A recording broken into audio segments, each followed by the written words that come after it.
Very good morning to everyone. आज हम लोग सरफेस केमिस्ट्री के छठे लेक्चर में, जहां तक पीछे 5 लेक्चर की बातचीत हो चुकी है, पुनः एक बार हम क्या कर रहे हैं कि पीछे के 5 लेक्चर के शॉर्ट एक रिव्यू दे देते हैं आपको। पीछे जो हम लोग सरफेस केमिस्ट्री स्टार्ट लिए थे, तो पहले लेक्चर में हम लोग यही समझे थे कि सरफेस केमिस्ट्री में हमको पढ़ना क्या है। उसमें आपने क्लियर कट समझ लिए थे कि किसी भी सॉलिड लिक्विड के सतह पर होने वाली जो भी घटनाएं घटित होगी, जब उसको हम लोग पढ़ते हैं तो उस केमिस्ट्री को हम लोग नाम देते हैं सरफेस केमिस्ट्री। बड़ी बात यह है कि सरफेस केमिस्ट्री चैप्टर में 3 पार्ट है। एक पार्ट है एडजॉर्प्शन, दूसरा पार्ट है कैटालिसिस, और तीसरे पार्ट का जो नाम है वो है कोलाइडल सॉल्यूशन। हम लोग पहले पार्ट में लगभग 8 लेक्चर होंगे, जिसके 5 लेक्चर कर चुके हैं, छठे लेक्चर में आज हैं। यानी एडजॉर्प्शन में 8 लेक्चर होंगे, फिर कैटालिसिस में लगभग 4 लेक्चर होंगे, और फिर कोलाइडल सॉल्यूशन में भी लगभग आपको लगभग 13-14 लेक्चर के आसपास होगी।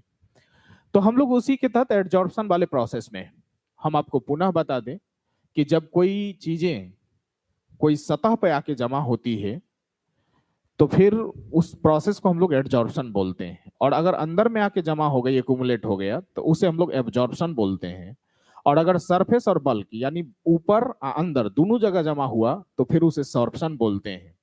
और अगर जो जमा हुआ है, जिसमें जमा हो एक दूसरे से अलग हो जाता है, तो उसे बोलते हैं डिजॉर्प्शन। कोई गैस वाला चीज अगर कोई मेटल के सतह पर जमा हुआ है तो उसे बोलते हैं अक्लूजन। ये सारे प्रोसेस सब हम लोग समझे हुए थे। जो आके जमा होता है उसे बोलते हैं बेट, जिस पे आके जमा होता है उसे हम लोग बोलते हैं बेंट। ये सब सारी कहानी सब हम लोग समझे हुए थे। फिर क्यों एडजॉर्प्शन प्रोसेस होता है, तो फोर्स अनबैलेंस्ड होता है, इसलिए एडजॉर्प्शन प्रोसेस हो जाता है। ये सब सारा मैकेनिज्म, ये सब सारे सब टर्म, उसके टाइप भी समझे थे कि पॉजिटिव निगेटिव, अगर सरफेस पर ज्यादा है बल्क में कम तो पॉजिटिव, अगर उल्टा है तो फिर वो निगेटिव हो जाएगा। फिजी सॉर्प्शन, केमी सॉर्प्शन, यानी भांडरवाल साहब और लैंगमुयर साहब की 2 बातें थी। अगर बीच में मतलब वीक फोर्स है बेट और बेंट के बीच में तो फिजी सॉर्प्शन होगा, अगर स्ट्रॉन्ग फोर्स है तो फिर वो मतलब आपको केमी सॉर्प्शन होगा। ये सब सारी कहानी हम लोग पीछे के लेक्चरों में पढ़ चुके हैं। आज का जो हमारा क्लास है वो है एडजॉर्प्शन आइसोथर्म, जो हम हेडिंग में भी रखे हुए हैं। तो एडजॉर्प्शन तो अब हमको समझाने की जरूरत नहीं पड़ेगी कि एडजॉर्प्शन कहते किसको है, ये तो समझाना नहीं पड़ेगा, क्योंकि हम लोग अच्छी तरह से पहले से जान रहे हैं कि जब सतह पर होने वाली घटनाएं घटित होगी तो फिर हम लोग नाम क्या देंगे कि ये एडजॉर्प्शन प्रोसेस हो रहा है। लेकिन नाम आगे में है आइसोथर्म। इस आइसोथर्म का क्या मीनिंग है वो क्लियर हुई है। इसमें 2 शब्द है, एक लगल है आइसो और दूसरा लगल है थर्म। इस आइसो का मीनिंग और इस थर्म का मीनिंग क्या होगा वो हम लोग को जानना है। तो होता क्या है कि ये आइसो टर्म का मीनिंग, ये आइसो का मीनिंग होता है सेम, और थर्म का मीनिंग होता है टेम्परेचर। दूसरी भाषा में आप कहिए तो कांस्टेंट टेम्परेचर, मतलब जब टेम्परेचर ना बदले, इसलिए ऐसा लिखा हुआ है। तो कहता क्या है, सबसे पहली बात कि ये चीजें हम लोग हमेशा तभी लागू करते हैं जब कोई गैस वाला चीज कोई सॉलिड के ऊपर जमा होगा आके। कोई गैस वाली चीज जब सॉलिड के ऊपर आके जमा होगा तब हम लोग ये नियम कानून सबको पढ़ते हैं। कोई गैस वाला चीज हो और ठोस वाला वस्तु के ऊपरी सतह पर आके एक्यूमुलेट हो, जमा हो। तो कहता है कि जब ही आप गैस है तो यहां पर स्वाभाविक सी बात है कि अगर जब ही आप गैस की चर्चा कर दिए तो यहां पर ये गैस कहलाएगा एडजॉर्बेट, एडजॉर्बेट। इस सॉलिड जो कहलाएगा वो क्या, एडजॉर्बेंट।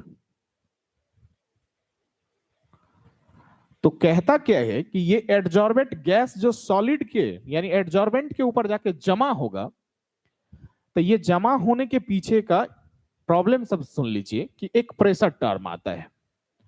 तो कहता है कि जब हम लोग मैथमेटिकल रिलेशन, मतलब मैथमेटिक्स के हिसाब से जब हम लोग मैथमेटिकल रिलेशन दिखाते हैं किसके बीच, तो एक्सटेंट ऑफ एडजॉर्प्शन और प्रेशर के बीच में, और प्रेशर भी किसका, तो एडजॉर्बेंट गैस का, तब उसी रिलेशन, और कब, जब टेम्परेचर कांस्टेंट या सेम हो तब, तो उसी को हम लोग नाम तब क्या देते हैं, एडजॉर्प्शन आइसोथर्म। पुनः पहले एक बार समझ लीजिए कि एडजॉर्प्शन आइसोथर्म, एडजॉर्प्शन समझ रहे हैं कि यह सतह पर होने वाली घटना है, यानी कोई भी सॉलिड है, कोई सॉलिड मॉलिक्यूल सब है तो उसके ऊपरी सतह पर आके जमा होगा। लेकिन यहाँ कंडीशन लगा दिया कि कोई गैस को आके जमा होना है। जो जमा होता है उसे वेट बोलते हैं, तो गैस हो जाएगा एडजॉर्बेंट। जो सॉलिड के सतह पर जमा होगा उसे बोलेंगे एडजॉर्बेंट। लेकिन आके जब जमा होता है तो कहता है उस समय में वो प्रेशर के साथ उसका रिश्ता होता है, टेम्परेचर जब कांस्टेंट होता तो जब हम लोग मैथमेटिकल किसके साथ, एक्सटेंट ऑफ एडजॉर्प्शन के साथ। एक्सटेंट ऑफ एडजॉर्प्शन पिछले क्लास में पढ़ा दिए पिछले लेक्चर में कि जितना जमा होता है जो आके वेट, उसका वजन ऊपर रखते हैं, और जिस पे आके जमा होता है उसका वजन नीचे रखते हैं, और जब ये अनुपात निकालते हैं तो उसे बोलते हैं एक्सटेंट ऑफ एडजॉर्प्शन, जिसे x बाई m से हम लोग पिछले लेक्चर में सूचित किए थे।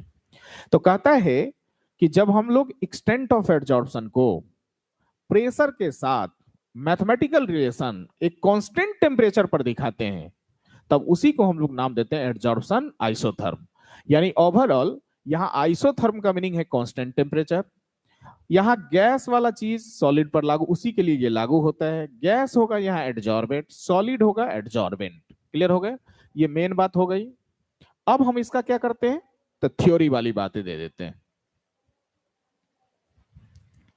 तो रिलेशन में हम लोग देते हैं क्या, जब ये पॉइंट सब सारा क्लियर हो जाते हैं तो लिखते हैं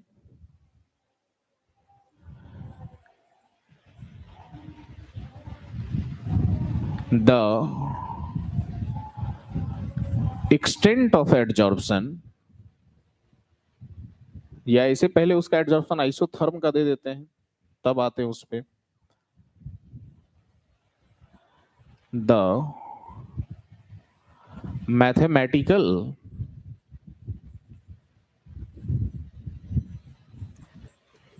relation,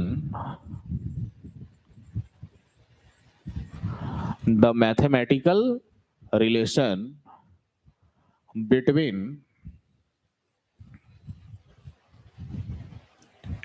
extent of adsorption,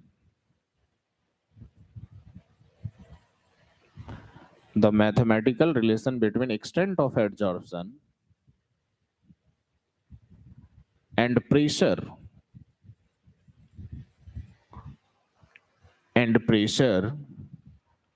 the mathematical relation between extent of adsorption and pressure at constant या same temperature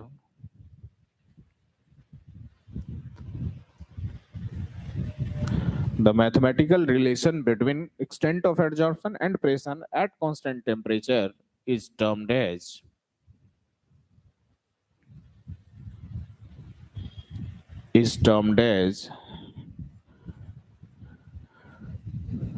adsorption isotherm, is termed as adsorption isotherm। वही लिखे हैं कि एक्सटेंट ऑफ एडजॉर्प्शन और प्रेशर के बीच के जो रिश्ता दिखाएंगे कांस्टेंट टेम्परेचर पर, तो उसे ही हम लोग नाम क्या देते हैं, एडजॉर्प्शन आइसोथर्म। अब ये एडजॉर्प्शन आइसोथर्म भी दो प्रकार के होते हैं, यानी टू टाइप्स ऑफ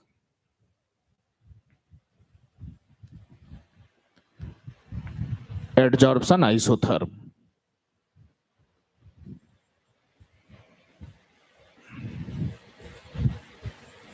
यानी एडजॉर्प्शन आइसोथर्म के भी कितने प्रकार, दो प्रकार। पहले को देने वाले वैज्ञानिक थे फ्रेंडलीच, इसलिए हम लोग बोलते हैं फ्रेंडलीच एडजॉर्प्शन आइसोथर्म।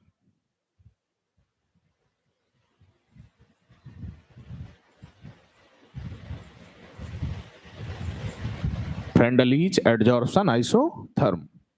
और दूसरे को हम लोग नाम देते हैं लैंगमुयर एडजॉर्प्शन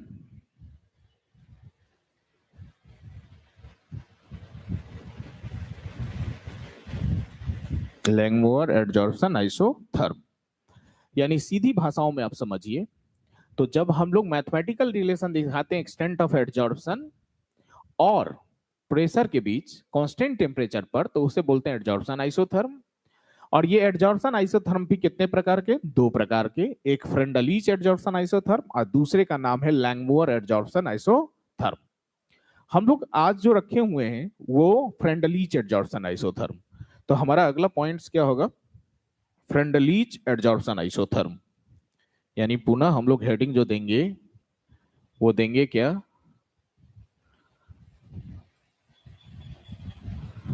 फ्रेंडलीच एडजॉर्प्शन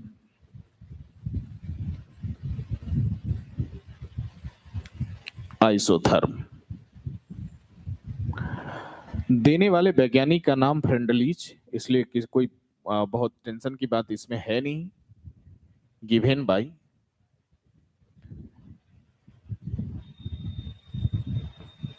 फ्रेंडलीच। देने वाले वैज्ञानिक का नाम क्या?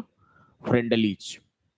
अब रही बात कि ये किसके लिए लागू होगा, तो सबसे पहले आप ये क्लियर हो लीजिए कुछ पॉइंट्स है जिसको क्लियर होना। सबसे पहला, ये गैस ऑन सॉलिड, यानी वो इसी एडजॉर्प्शन के लिए लागू होगा जब कोई गैस वाला चीज सॉलिड पे आके जमा होगा। गैस वहां बेट होगा, सॉलिड वहां बेंड होगा। नंबर एक, ये सिर्फ मोनोमोलिकुलर लेयर के लिए लागू होता है, फॉर मोनोमोलिकुलर लेयर, केवल मोनोमोलिकुलर लेयर। अब मोनोमोलिकुलर लेयर कब बनता है? जब केमिसॉर्प्शन की बात होती है तब, जब स्ट्रॉन्ग फोर्स की बात होती है तब। ठीक है, तो सिर्फ मोनोमोलिकुलर लेयर के लिए लागू होगा। क्लियर हो गया ये भी। अब रही बात इसमें हमको क्या देना है, कहता क्या है फ्रेंडलीच साहब कि जैसे एक्सटेंट ऑफ एडजॉर्प्शन जैसे बढ़ता है वैसे प्रेशर उसका बढ़ता नहीं है। हम लोग इसको लैंग्वेज में लिखते हैं according to Freundlich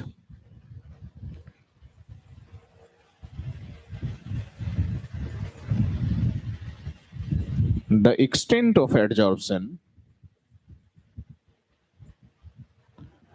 the extent of adsorption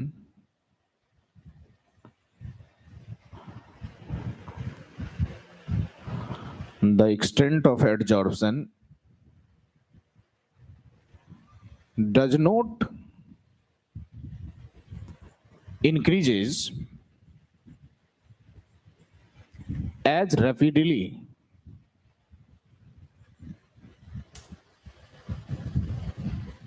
as pressure।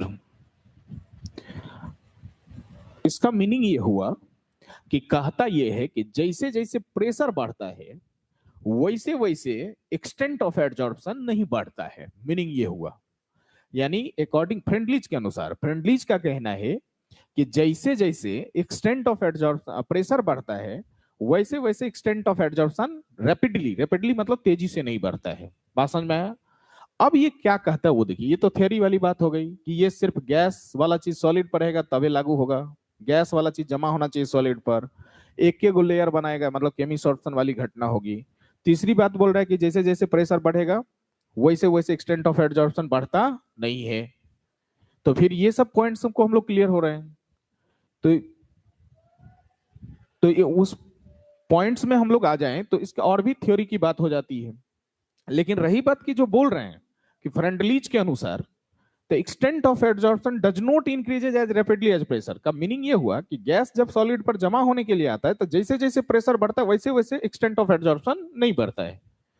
फलतः हम इसके लिए फलतः फ्रेंडलीज साहब प्रेशर के तीन कंडीशन के साथ तीन रिलेशन को दिए। वो बोले क्या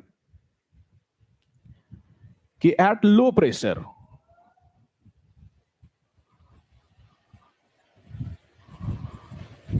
अगर लो प्रेशर है तो उस केस में एक्सटेंट ऑफ एडजॉर्प्शन सीधे डायरेक्टली प्रोपोर्शनल होगा पी का। लेकिन अगर आपका हाई प्रेशर है, एट हाई प्रेशर गैस के,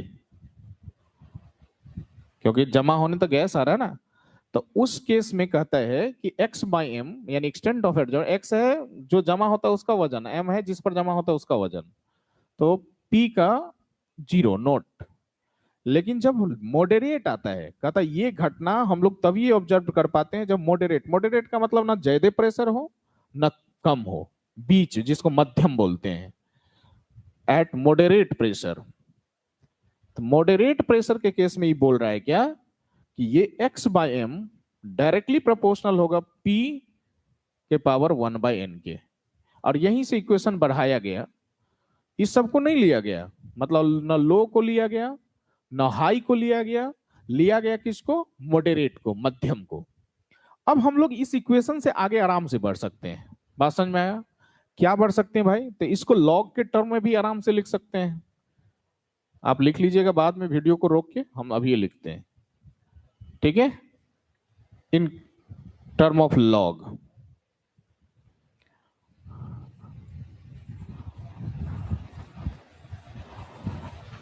इन टर्म ऑफ लॉग, जब लॉग में लिखेंगे तो लॉग में क्या लिखाएगा, देखिए ये x बाय एम है तो ये हो जाएगा लॉग x बाय एम। अब इसको हटाने के लिए हम लोग क्या करते हैं, तो कांस्टेंट लेते हैं, या एक स्टेप और बढ़ाने का इच्छा हो तो बढ़ा सकते हैं, कोई दिक्कत नहीं है उसमें। यानी इसको हटा के तब ऐसा कर दीजिए, तब डायरेक्ट लिखते हैं x by M directly proportional p के पावर 1/n। इसको हटा देते हैं कांस्टेंट से, तो x बाय एम बराबर k p हो गया। तो अब इसको हम लोग में कर देंगे, कांस्टेंट के ले लिए तो in term of log.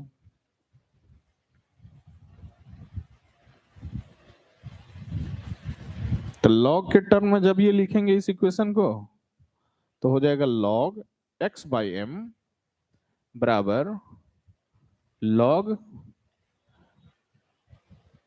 k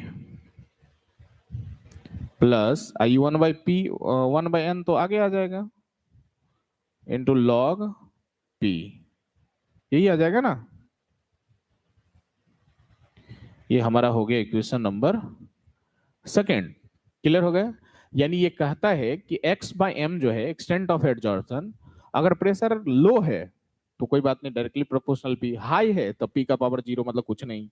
लेकिन हमको निकालना है हमेशा मीडियम पर, मॉडरेट, मध्यम, जब प्रेशर ना ज्यादा हो ना कम हो, बीच का हो, तब कहता है कि x by M is equal to K, मतलब x बाय एम p का पावर 1/n। लेकिन यहाँ x और m तो एक्सटेंट ऑफ एडजॉर्प्शन है, k कांस्टेंट है, n जो है वो लेयर है, नंबर ऑफ लेयर, बोले थे ना मोनो मॉलिकुलर लेयर, ऊपरे में लिख दिए थे, यानी एक के वो लेयर बनेगा तो n की जगह एक, अब p का मतलब यहाँ क्या है, प्रेशर। तो सारा डाटा दे दीजिए नीचे देखिए,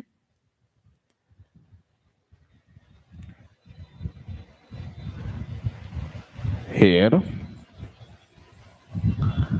x बराबर मास ऑफ एडजॉर्बेट गैस, जो गैस आके एडजॉर्ब हो रहा है वो, m जो है वो मास ऑफ एडजॉर्बेंट सॉलिड, क्योंकि गैस सॉलिड पर होगा उसी के लिए ये नियम लागू होता है, सबके लिए नहीं होता है। k तो यहाँ कांस्टेंट है, और कांस्टेंट का स्पेशल नाम आप दे सकते हैं आइसोथर्म कांस्टेंट, क्योंकि ऊपर में हेडिंग में आइसोथर्म है, तो नाम दे देते हैं इसका हम लोग क्या, आइसोथर्म कांस्टेंट। तो k हो गया, n जो है वो नंबर ऑफ लेयर है, लेकिन नंबर ऑफ लेयर यहाँ तो ऊपरे में लिख दिए एक, तो n का वैल्यू क्या होगा, एक होगा। अब p यहाँ क्या है, तो प्रेशर है, किसका प्रेशर है, तो जो एडजॉर्बेट गैस है उसका, जो जमा होने के लिए आ रहा है उसका, तो प्रेशर ऑफ एडजॉर्बेट गैस। समझ में आ रहा है बात? तो इसी इक्वेशन को हम लोग नाम क्या देते हैं, फ्रेंडलीच एडजॉर्प्शन आइसोथर्म इक्वेशन। आपके बोर्ड के लिए बहुत जरूरी नहीं है, हम पहले बोल रहे हैं ये बात, आज तक तब पूछा नहीं है, लेकिन फिर भी सिलेबस है तो हम लोग को पढ़ना पड़ता है। तो एडजॉर्प्शन आइसोथर्म इसी को हम लोग बोलते हैं। अब इसको हम लोग चाहेंगे तो आराम से इसको क्या कर सकते हैं, ग्राफ से दिखा सकते हैं, ग्राफ में क्लियर कर सकते हैं आराम से। कैसे, वो देख लीजिए।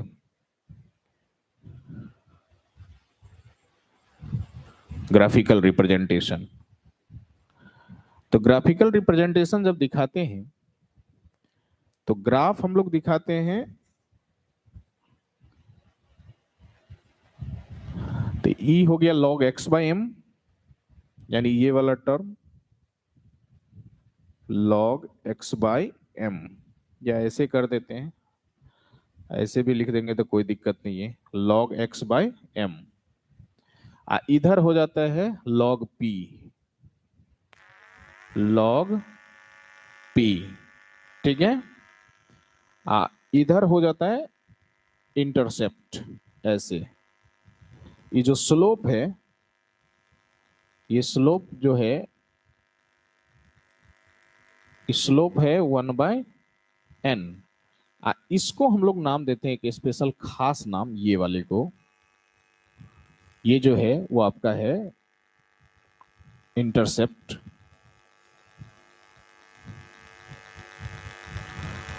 जो आप कह सकते हैं लॉग के। तो ये पूरा रिलेशन है जिसको आप देख सकते हैं कि क्या है, किस टर्म के लिए क्या हम लोग यूज करते हैं। लॉगरिथम लॉग में दिखाएंगे तो ये सब होगा। इसमें जो इक्वेशन दिखाए हैं, तो ये log x बाई एम को इधर रखें, ये log p को यहाँ रखें, स्लोप 1/n है, और log k को इंटरसेप्ट में दिखा दिए। ये तो ग्राफिकल ऐसे हम लोग दिखाते हैं, कहीं कोई दिक्कत की बात इसमें नहीं होनी चाहिए। बात समझ में आया? ओवरऑल ये क्लास जो था वो फ्रेंडलीच एडजॉर्प्शन आइसोथर्म थे। बस सीधी बात ऐसे रख लीजिए, पूछता उछता ज्यादा ना है, लेकिन एकदम सिंपल बेसिक कि आइसोथर्म का मतलब हुआ constant temperature, extent of adsorption और प्रेशर के बीच में जब रिलेशन दिखाते हैं कांस्टेंट टेम्परेचर पर, तो उसे हम लोग नाम क्या देते हैं, एडजॉर्प्शन आइसोथर्म। इसके दो हैं, एक फ्रेंडलीच और एक लैंगमुअर। आज हम लोग फ्रेंडलीच पर काम किए हैं। फ्रेंडलीच बोलता है कि जैसे जैसे प्रेशर बढ़ता है उस स्पीड से एक्सटेंट ऑफ एडजॉर्प्शन नहीं बढ़ता है, अगर गैस वाला चीज सॉलिड पर आके जमा होता है तब। और ये गैस वाला चीज सॉलिड पे जाके जमा होता है तो केवल एक लेयर बनाते हैं ये। और दूसरी बात कि जब प्रेशर लो रहेगा तब कोई बात नहीं है, हाई रहेगा तो कोई बात नहीं। मॉडरेट के केस में हमको दिखाना पड़ता है कि x by M directly proportional pressure की पावर 1/n, जहां लेयर की बात होती है, और फिर उसको लॉग टर्म में लाए और फिर उसका ग्राफ बना दिए। तो ये थे लेक्चर नंबर 6। नेक्स्ट हम लोग जो बात करेंगे वो होगा हमारा क्या, लैंगमुअर एडजॉर्प्शन आइसोथर्म, जो बहुत छोटा सा है, आपके सिलेबस में है भी नहीं, फिर भी थोड़ा सा हम लोग बात कर लेंगे कि लैंगमुअर एडजॉर्प्शन आइसोथर्म, जो 7वें लेक्चर हमारे होंगे।